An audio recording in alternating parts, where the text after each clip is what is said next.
আমি মীনাক্ষী রানী বসাক তনু। আমি প্রফেশনাল একজন লেকচারার, শ্যামপুর ডিগ্রি মহাবিদ্যালয়। আমার সাবজেক্ট হচ্ছে রাষ্ট্রবিজ্ঞান।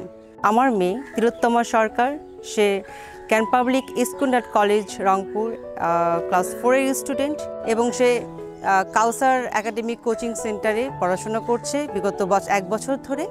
এবং আমি দেখছি সে বিগত বছরগুলো থেকে এবছর উত্তরোত্তর তার পড়াশোনায় বেশ ভালো ইমপ্রুভ করছে। আর কাউসার একাডেমির যিনি পরিচালক কাউসার ভাই, তিনি অনেক অনেক বেশি আন্তরিক। আমার মনে হয় যখনই যে কোনো পরিস্থিতিতে তার সাথে আমরা কন্ট্যাক্ট করার চেষ্টা করি, যে কোনো বিষয়ে আলোচনার চেষ্টা করি, তিনি সবসময় আমাদের সাথে তাৎক্ষণিকভাবে কোঅপারেট করার চেষ্টা করেছে। ওর যে পরিবর্তনটা সেটা আরও ভালো সে পারফরমেন্স করবে আগামীতে, আমি এই প্রত্যাশায় রাখছি।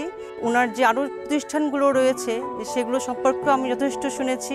সেখানেও উনি এবং ওনার সাথে যারা সহকর্মীবৃন্দ রয়েছেন তারা সবাই সমানভাবে বাচ্চাদেরকে খুব যত্ন সহকারে পড়াশোনা করান। বিষয়টা আমার কাছে অনেক ভালো লাগার। তো আমি আশা করছি তারা উত্তরোত্তর আরও ভালো একটা ভবিষ্যৎ বাচ্চাদের জন্য রাখবে। এই বলে আমি আমার বক্তব্য শেষ করছি। ধন্যবাদ।